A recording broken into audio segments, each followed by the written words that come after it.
몇 년 전 일이었는데요. 한 성도가 이제 암으로 투병을 해서 병상에 신방을 간 적이 있었습니다. 그 남자분은 일터 또 교회 가정에서 참 성실하게 사시는 아주 모범적인 성도였습니다. 하지만 그는 병상에서 이러한 고백을 남겼습니다. 목사님, 제 꿈이 평신도 선교사가 되어 나가보는 건데 그 꿈을 이루지 못했네요. 그러면서 하염없이 눈물을 흘리는 것이었습니다. 옆에 간호하는 아내도 뜨거운 눈물을 흘리셨고요. 얼마 후 그분은 주님의 부름을 받아 소천하셨습니다. 하지만 그분의 외치, 목사님 이렇게 못 간 것이 후회가 된다라는 그 고백들이 아직까지 제 마음에 깊은 울림이 되고 있습니다. 만약 여러분도 오늘 밤 이 세상을 만약 떠나간다면 우리 하나님의 면전 앞에서 어떠한 후회의 눈물을 흘리실 것 같습니까? 아마 많은 예수 믿는 성도들의 그러한 마지막을 방문해 보면 늘 언제나 꼭 나오는 후회 중에 하나가 뭐냐면, 목사님 우리 자녀에게 예수님 전하지 못한 거, 하나님 우리 아무에게 예수님 전하지 않은 게 너무 후회스럽다고, 그래서 가책 또 심지어 죄책감까지 고백하는 것들을 참 많이 들어보았습니다. 혹시 여러분도 저도 그렇고 오늘 저도 이 설교를 전하고 전하면서 누구에게 복음을 전하지 않아서 그런 양심의 가책, 죄책감이 떠오르게 하는 사람들이 계속 생각이 나더라고요. 오늘 우리 본문의 고린도전서를 썼던 사도 바울, 그는 복음 전도를 사랑했을 뿐만 아니라 정말 복음 전도에 빚진 마음을 가진 자라고 표현했죠. 로마서 1장 14절을 보시면 헬라인이나 야만인이나 지혜 있는 자나 어리석은 자에게 다 내가 뭐라고요? 빚진 자라. 그러므로 나는 할 수 있는 대로 로마에 있는 너희에게도 복음 전하기를 원한다라고 고백을 했습니다. 이처럼 훌륭한 복음 전도자였지만 그러나 솔직히 사도 바울의 내면은 어땠을까요? 오늘 본문의 3절을 보시면 내가 너희 가운데 거할 때에 강했다라고 했습니까? 약했고, 그 다음 담대했다고 했습니까? 두려워했고, 또 심히 떨었다고 고백합니다. 이렇게 두려워했던 사도 바울이 훌륭한 복음 전도자가 되었다면 여러분, 저와 여러분도 훌륭한 복음 전도자가 될 수 있지 않을까요? 특별히 개인의 그런 고난의 무게가 너무 커서 이 복음 전도를 사랑하는 이런 말이 귓가에 들리지 않는 분도 있을지 모르겠습니다. 당장의 부채의 문제, 또 실업의 문제, 또 당장에 이사를 가야 되는데 갈 곳이 없는 그런 고통들. 그런데 우리 주님은 그 고난의 한복판 안에 서서 우리에게 이렇게 말씀해 주세요. 염려하지 마. 내가 네 모든 고통을, 그래 네 모든 한숨을 내가 보고 듣고 있단다. 네 염려 내게 맡겨다오. 나와 함께 동행하자. 그래 눈을 들어서 먼저 하나님의 나라와 의를 구하는 삶을 결단해라. 네 모든 인생의 필요를 내가 신실하게 채워줄 것이란다. 주님 마음에 그런 감동을 주시면서 우리로 하여금 오늘 본문의 말씀을 통하여 복음 전도자로 빚어가는 은혜를 경험하게 하십니다. 오늘 본문의 질문은 이것입니다. 과연 나같이 두려워하고 나같이 떨고 또 나같이 고난 많은 자가 어떻게 복음 전도자가 될 수 있을까? 어떻게 내가 복음 전도가 될 수 있을까요? 첫 번째는 무엇이냐면 자신을 자랑하지 말 것을 결단함을 통해서입니다. 같이 외치겠습니다. 자신을 자랑하지 말라. 왜 우리가 복음 전도하는 것을 부담스러워할까요? 왜 복음 전도를 자신 없어 할까요? 주방에서 섬기는 것, 봉사하는 것, 땀 흘려 일하는 것, 그거는 자신 있는데 막상 가을마다 돌아오는 새생명 축제의 계절이 되면 위축되는 내 자신, 그리고 자신 없어 하는 자신. 혹시 여러분 그런 분들이 아니십니까? 1장 29절을 보시면 왜 우리가 그렇게 자신이 없는지 그 원인을 진단해 주죠. 1장 29절 같이 읽겠습니다. 시작. 이는 아무 육체도 하나님 앞에서 자랑하지 못하게 하려 하심이라. 자, 이게 무슨 말씀입니까? 우리가 하나님 앞에 복음을 전할 때에 만약 내 육체를 자랑함을 통해서 전도하고자 한다면 여러분 그분은 제대로 복음을 전도할 수 없다라는 뜻입니다.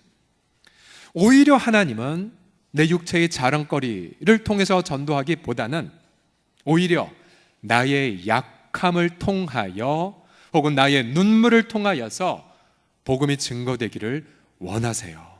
우리가 지난주에도 살펴보았지만 1장 28절 말씀을 보십시오. 같이 읽겠습니다. 시작. 하나님께서 세상에 전한 것들과 멸시받는 것들과 없는 것들을 택하사 있는 것들을 폐하려 하시나니. 복음 전도자 사도 바울, 그도 약점이 많은 인간이었습니다.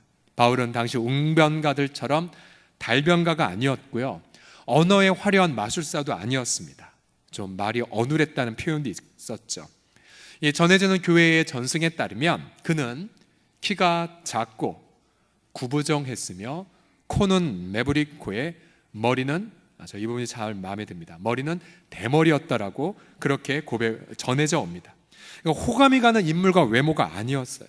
더군다나 갈라디아서 4장 14절에 따르면 너희를 시험하게 만드는 것이 내 육체에 있다라고 말했어요. 그러니까 사람들이 사도 바울의 복음을 듣다가 자꾸만 시험에 드는 거예요. 혹자는 눈이 안 좋았다, 바울이. 혹자는 간질이 있었다라고 추정도 합니다. 그런데 사도 바울은 그러한 약점에도 불구하고 하나님에게서 이러한 응답을 받습니다. 한때 사도 바울도 하나님 제발 약점 좀 치워주세요, 하나님 제발 이 어려움 가시를 좀 치워달라고 기도했는데 하나님이 아니야 라고 말씀하시면 이렇게 말씀하신 거예요. 고린도후서 12장 9절과 10절을 보시면 나에게 이르시기를 내 은혜가 네게 족하도다. 이는 내 능력이 약한 데서 온전하여 짐이라 하신지라. 그러므로 도리어 크게 기뻐함으로 나 여러 약한 것들에 대하여 어떻게 해요? 자랑하리니. 예전에 감추고자 했거든요. 예전에는 그것 때문에 전도 안 하고자 했거든요. 근데 이제 바울은 약한 것들에 대하여 자랑할 것을 결단합니다. 왜요? 이는 그리스도의 능력이 내게 머무는 통로이기 때문에. 그러므로 내가 그리스도를 위하여 약한 것들을 자랑하기 시작했어요, 사도 바울이. 아마 눈 나쁜 것도 자랑했겠고 아니면 치명적 신체적 약점도 감추지 않았겠지요. 또한 능욕, 사람들을 얘기했겠죠. 왜 너 그렇게 고생해? 너 환경이 그렇게 불우해? 만약에 그 불함이 해결 안 되면 난 전도하지 않을 거야 라는 그런 거에 대해 바울은 아니요, 자신의 능욕받음, 고생받음도 감추지 않았습니다. 또한 궁핍한 것도 감추지 않았어요. 혹자는 내가 이런 처지에 무슨 전도를 해? 내가 이렇게 초라한 것에 살며 왜 전도를 해? 아니요, 바울은 자신의 궁핍을 오히려 자랑했어요. 박해받는 것, 곤고한 것. 왜요? 그때에 내가 약한 그때에 어떻게 된다고요? 강하기 때문에 그래요. 강하기 때문에. 바울은 자신의 약점에도 불구하고 주님의 은혜를 더욱더 강렬히 증거했다는 사실이에요.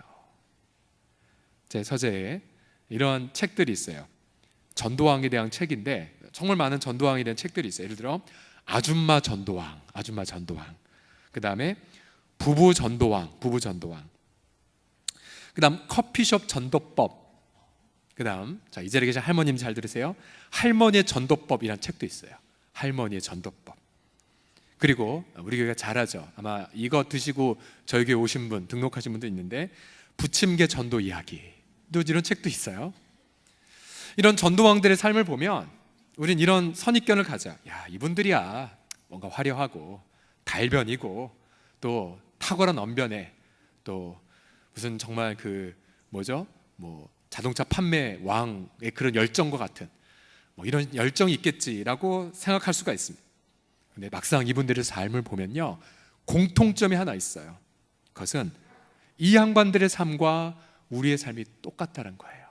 그냥 똑같은 평범한 주부, 똑같은 평범한 할머니, 똑같은 부부싸움하는 부부, 똑같이 부침개 접을 수 있는 분들인 거예요. 근데 이분들과 우리의 차이가 있어요. 이분들은 자신의 그 투박함, 자신의 그 약점 감추지 않았어요.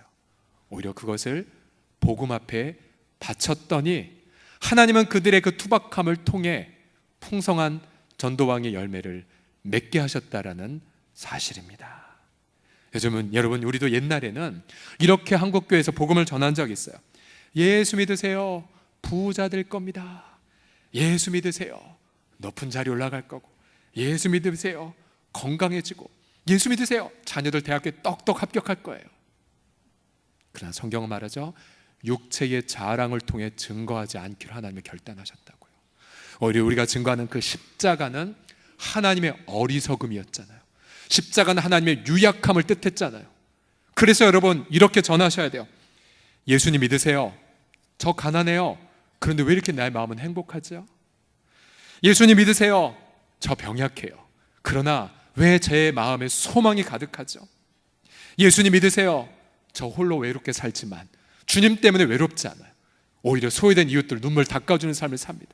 예수님 믿으세요, 비록 내 과거는 실패했지만 그러나 내 인생을 향해 하나님의 그 기가 막힌 계획을 우리 날마다 체험하고 있어요. 즉 고난에도 불구하고, 내 눈물에도 불구하고, 내 약함에도 불구하고 복음은 매이지 않는다는 그 사실, 여러분 이 진리 앞에, 그러기에 여러분, 저와 여러분 어떤 누구도 이 자리에서 난 복음을 전하지 못해요 할 사람은 아무도 없습니다.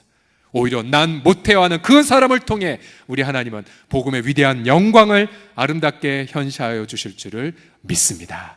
그러면서 옆 사람 보고 이렇게 외치겠습니다. 당신은 이미 훌륭한 복음 전도자이세요라고요. 시작.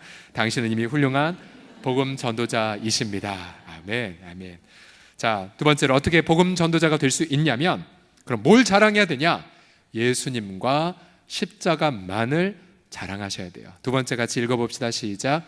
예수님과 십자가만을 자랑하라. 자, 30절을 보시면 너희는 하나님으로부터 나서 그리스도 예수 안에 있고 라고 말합니다. 자, 여러분이 말씀해 보세요. 우리가 어디에 지금 위치해 있습니까? 그리스도 예수 어디요? 안에 있대요. 안에. 그리스도 예수 안에. 자, 하나님은 너무 놀라운 능력인데요, 하나님의 그 사랑과 능력으로 뭘 하셨냐면 우리와 예수님을 연합시키셨어요. 이 그리스도 예수 안에 있다라는 것은 우리가 예수님과 연합되었다라는 뜻입니다. 내가 그리스도 예수 안에 있다라는 것, 이것은 사도 바울의 모든 복음의 한 문장이었고요, 또 우리는 장로교단으로서 종교개혁자 존 칼빈, 그의 모든 신학책을 단 한 문장으로 표현한 것은 그리스도 예수 안에라는 표현입니다. 우리가 예수님 안에 있다라는 것이 과연 무엇입니까? 그것은 예수님이 2000년 전 십자가에 못 박혀 죄에 대해서 돌아가셨을 때에 우리도 연합되었기에 저와 여러분도 함께 십자가에 못 박혔어요. 예수님이 십자가에서 그렇게 죽으시고 장사되셨을 때에 저와 여러분도 그리스도와 함께 사망에 대해 장사되었어요. 주님이 사흘 만에 다시 부활하셨을 때에 저희도 연합된 자가 되어 주님과 함께 다시 살아났어요. 그래서 우리는 비록 내 발은 이 땅을 디디고 살지만 우리 날마다 예수님 안에서 하늘의 새 생명을 경험하고 누리고 체험하여 살아갑니다. 여러분, 신앙생활이 무엇입니까? 신앙생활이란, 그래서 우리가 날마다 예수님의 십자가 앞에 나아가 이것을 고백하는 거죠. 주님, 내가 당신과 함께 죽었나이다. 죄가 더 이상 나를 다스릴 수 없음을 선포합니다. 그리고 철저한 죄에 대한 자백과 회개의 결단을 날마다 호흡을 하는 것처럼 고백하는 거죠. 이 세상의 권세가 나를 어떻게 할 수가 없습니다. 그래서 사탄과 마귀가 나를 유혹할 수가 없죠. 오히려 악한 영의 유혹이 있다면 예수님의 이름으로 담대하게 대적하여 물리치는 것. 그래서 오직 내 안에 예수 그리스도만 살아가게 하는 것. 이것이 바로 신앙생활이에요. 사도 바울이 2장 2절에 그래서 무엇을라고 자랑했겠습니까? 2장 2절 같이 읽겠습니다. 시작. 내가 너희 중에서 예수 그리스도와 그의 십자가에 못 박히신 것 외에는 아무것도 알지 아니하기로 작정하였음이라. 아멘. 여러분, 복음 전도자 뭘 자랑하시겠습니까? 예수님. 그리고 예수님의 십자가에 못 박히신 것. 다른 이들은 탁월한 언변으로 고상한 철학을 그 당시에 전했습니다. 듣기에 좋은 말을 하면서 자기 편으로 사람들을 끌어들여 그렇게 돈과 인기를 모으고자 했죠. 그러나 여러분, 바울과 같은 복음 전도자는 군더더기가 없어야 합니다.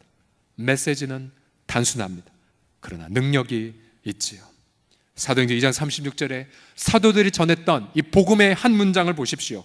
2장 36절 보시면 그런즉 이스라엘 온 집은 확실히 알지니, 보세요, 너희가 십자가에 못 박은 이 예수를 하나님이 주와 그리스도가 되게 하셨느니라. 딱 한 문장이에요. 딱 한 문장. 그래서 여러분, 복음이 무엇입니까?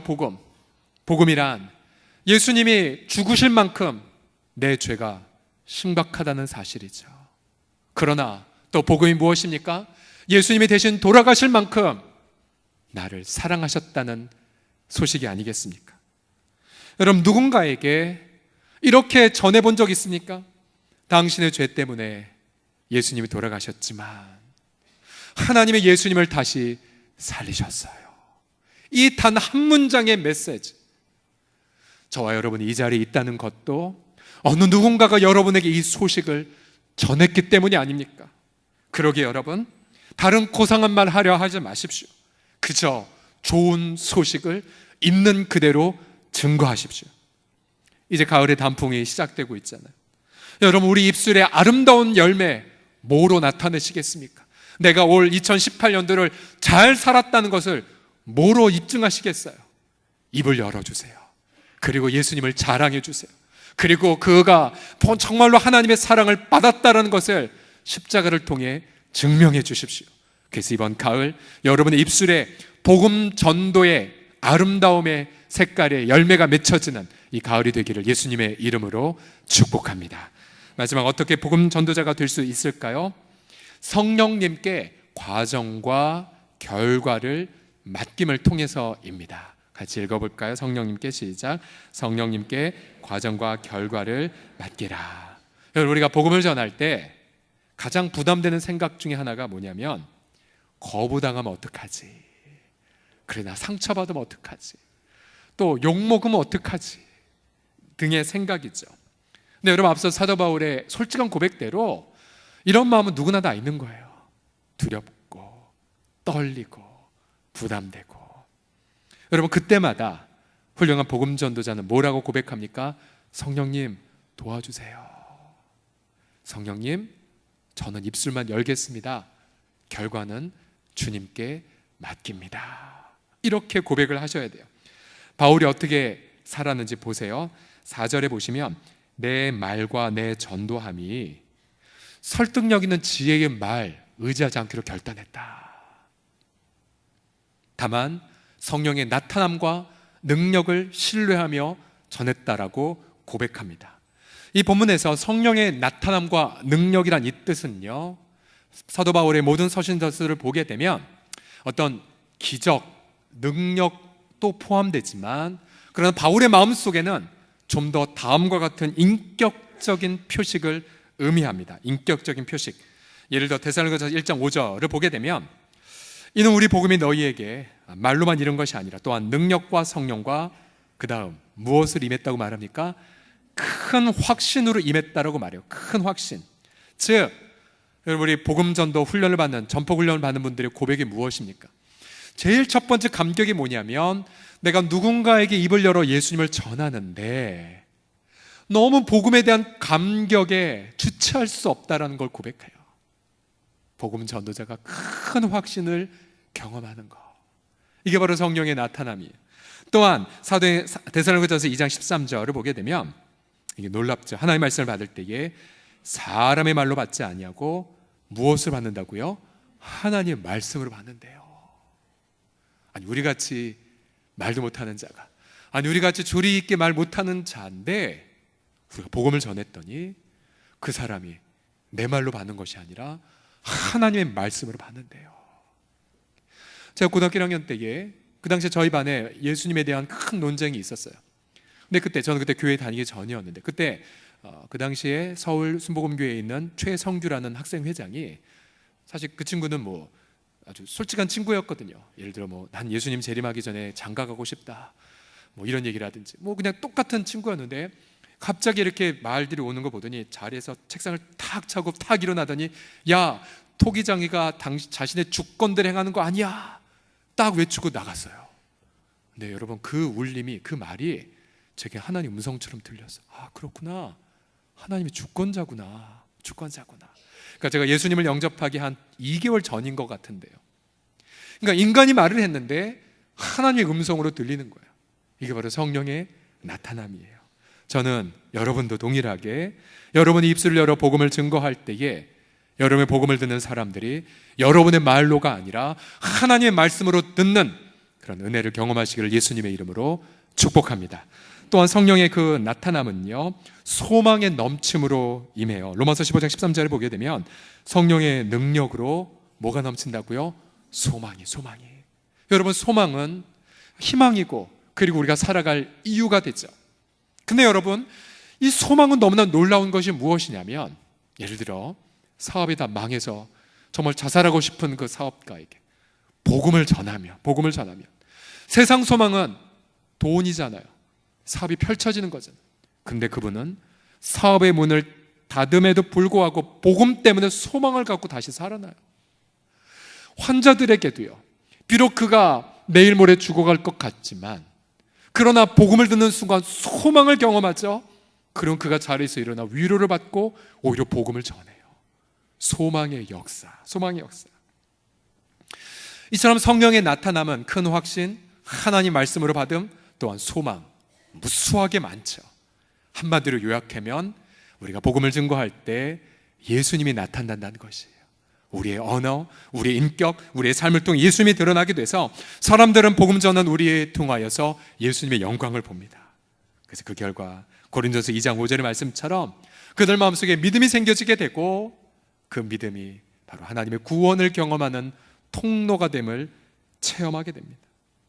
여러분, 우리가 얼마나 예수님을 정말 깊이 있게 체험하기를 열망하세요? 얼마나 하나님의 기도 응답을 받기를 열망하십니까? 근데 예수님은 이렇게 약속하셨어요. 마태복음 28장 20절 보시면 내가 세상 끝날까지 너희와 항상 함께 있으리라고요. 누구에게요? 열방에 가서 복음을 전하려는 자에게, 한 영혼에게 가서 복음을 전하려고 하는 자에게 우리 주님은 하늘과 땅의 모든 권세로 함께 현존해 계십니다. 그래서 복음 전도자는 하나님의 일하심을 아주 역동적으로 체험하죠. 하나님의 강력한 임재를 기쁨과 행복으로 체험합니다. 그래서 늘 우리가 고백하지만, 예를 들어 블레싱 코리아 가서 그 더운 날씨에도 불구하고 전도자의 얼굴 한번 보세요. 얼마나 그 얼굴 속에 희열이 가득하고 행복이 가득합니까? 그래서 그 속에서 복음 전도 끊임없이 성령님 도와주세요. 좀 어떻게 전해야 돼요? 주님, 제가 다 전했어요. 결과는 주님께 맡깁니다. 그러면서 행복으로 그렇게 마무리한 복음 전도자. 그래서 여러분, 복음 전도는 행복이에요. 그리고 기쁨이고요. 하나님은 얼마나 기뻐하시는지 모르십니다. 얼마 전에 저희 교회 한 부부인데요, 이 복지센터를 운영하는 한 부부인데, 제게 자신의 그 일터에서 일어난 한 귀한 하나님 행하신 일, 성령님 행하신 일을 간증을 해주셨어요. 제가 듣고 너무 감동을 받아서 저 혼자 듣기 너무 아까우니까 좀 적어달라고 했더니 어제 제게 이 간증문을 보내왔습니다. 제가 한번 쭉 몇 가지를 요약해서 읽어를 드릴게요. 저희 노인복지센터 실장님으로 근무하셨던 한 사회복지사님은 5년 전에 입사하여 근무하던 중 폐암 발병으로 2년 전 퇴사하였습니다. 항암 치료 중에도 자주 사무실에 나와서 함께 예배드리다가 지난 9월 14일 소천하셨습니다. 실장님은 입사 시 저는 모태신앙이지만 그야말로 미지근한 신앙의 소유자로서 아직 뜨겁게 하나님을 만나지 못하였고 그냥 습관적 믿음 생활을 하고 있다라고 고백했습니다. 근무 초기에 제가 전도폭발 훈련을 받고 있는 중이어서 그에게 복음 전문 전체를 제시하였으나 끝난 후 그의 고백은 구원의 감격이 아니라 그렇게 긴 문장 암기하느라 고생하셨어요 라는 대답이었습니다. 하나님께 믿음의 사회복지사를 보내달라고 기도했는데 본인은 물론 가족까지 믿음이 없는 분을 보내주신 것도 하나님의 뜻이 있으실 것이라 생각하고 매일 사무실에서 예배하는 시간을 가졌습니다. 남편을 비롯한 온 가족의 구원, 아들의 공무원 시험 합격, 결혼하지 않고 혼자 살겠다는 딸의 결혼 배필을 놓고 함께 기도했습니다. 시간이 흐르고 예배가 진행되는 동안 실장님의 믿음이 느껴졌습니다. 그러던 중 실장님에게 뜻하지 않은 폐암 판정 소식이 전해졌고 모두가 함께 눈물로 기도하였고 가족들도 꼭 교회에 나가도록 부탁하였지만 잘 따라주지 않고 오래가지 못했습니다. 실장님 모든 근무를 마치고 퇴사하던 날 함께 예배드리면서 하나님 우리 실장님의 꼭 필요한 말씀을 주십시오 라고 기도하고 성경을 폈는데 시편 118편 17절 말씀이 들어왔습니다. 내가 죽지 않고 살아서 여호와께서 하시는 일을 선포하리로다. 우리 모두는 실장님 살았다며 눈물로 감사 예배를 드렸고 말씀대로 이루어 주실 것을 기도했습니다. 그 후 실장님 하나님을 증거하는 삶을 위하여 투병 중에도 총신신학교에 나가 말씀 공부를 했습니다. 그러던 중 아들이 공무원 시험에 합격을 하였고 딸은 좋은 신랑감을 만나 결혼 날짜를 잡았습니다. 얼마나 기쁜지 힘든 항암 치료 중에도 행복한 날들을 보내었지만 갑자기 병세의 악화로 중환자실로 입원하게 되었습니다. 이 목에 기도를 뚫어서 말은 할 수 없었지만 메모로 소통하며 끝까지 포기하지 말고 기도하라고 했고 그러겠다고 약속을 했습니다.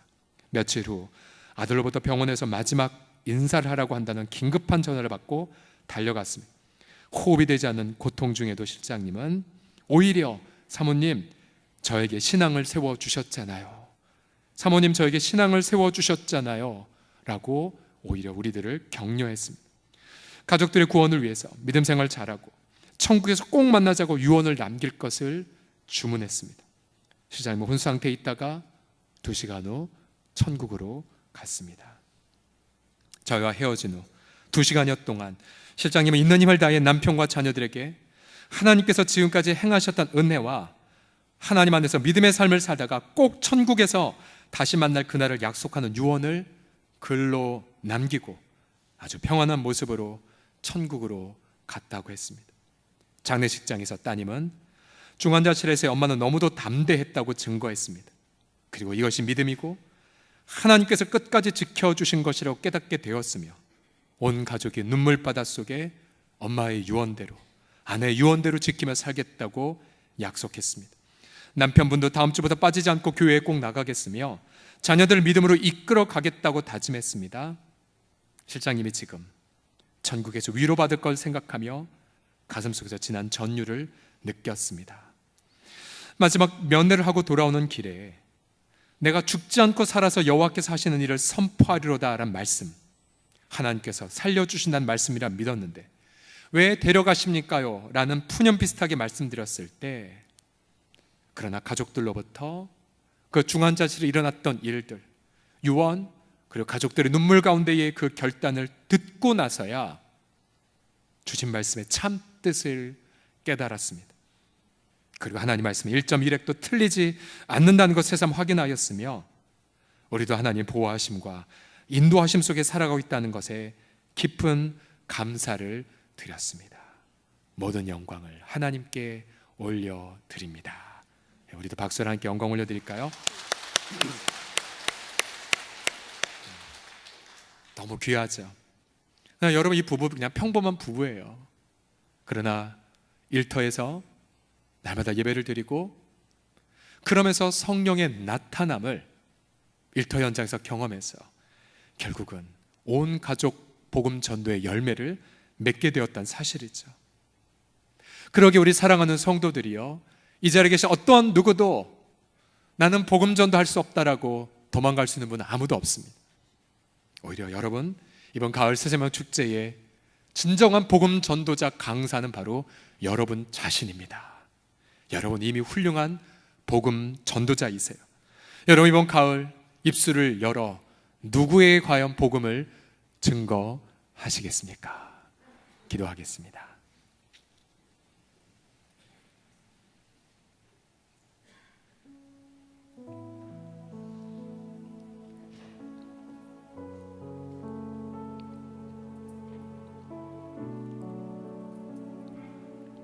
주님, 먼저 이 시간 눈물 흘리는 성도들의 아픔을 위해 기도하나이다. 자신의 가정, 또 자신의 경제, 또 자신의 자녀 등 앞이 보이지 않는 어두운 고난 속에 마음이 깨어져 하나님이 함께 하시는 그것을 느끼지 못하는 이들이 있나이다. 그러나 주님은 내가 결코 너를 버리지 아니하고 내가 결코 너를 떠나지 않노라고 말씀하심을 믿나이다. 내가 네 고통을 보았고 내가 네 탄식을 듣고 있노라고 말씀하심을 믿나이다. 이 시간 눈을 들어 지금 고난의 한복판 안에 현존에 계시는 예수님을 바라보게 하여 주옵소서. 그의 못자국 난 손, 그 손으로 우리를 터치하사 이미 우리에게 있어야 할 것을 아시고 응답의 약속의 땅으로 우리의 발걸음을 인도하심을 바라보게 하여 주옵소서.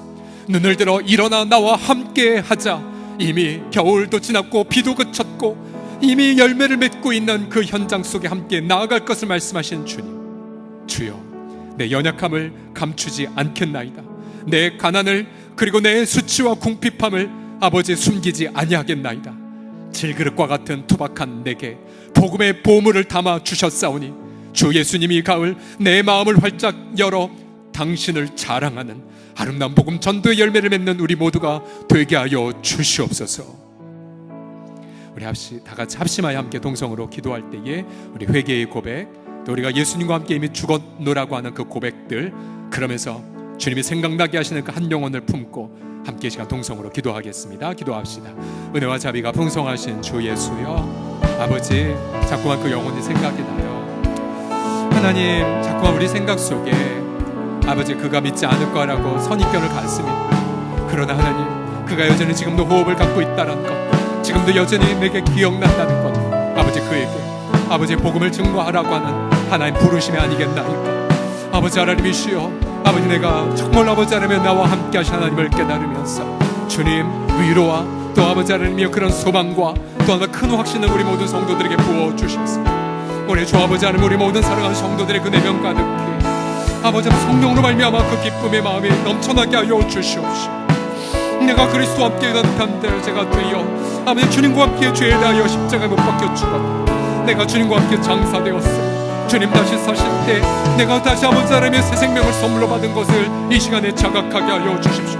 하나님의 약함이 아버지 인간보다 아버지 강하며 하나님의 어리석음이 오히려 인간보다 아버지 하나님이여 지혜로움을 깨닫고 아버지 하나님이여 이 가을 입술을 열어 아버지 복음을 증거하는 아버지 아름다운 가을을 보내고 갈 수 있도록 성령이 함께하여 주옵소서. 아버지 하나님의 우리 모든 고난 또 우리 모든 염려들을 주 앞에 내어 맡기옵나이다. 눈을 들어 성령을 기쁘게 하는 삶을 살게 하여 주시고 아버지 복음을 증거할 때에 아버지 성령 하나님의 아버지 그런 나타남과 능력의 가득함을 믿고 큰 확신 하나님의 말씀으로 전하며 소망으로 함께 하신 하나님의 연존을 체험하도록, 그래서 아버지 하나님의 약한 자를 들어서 풍성한 열매를 맺게 하시는 아버지 역사들을 이번 한 달 동안 가득히 누리며 체험하게 하여 주시옵소서.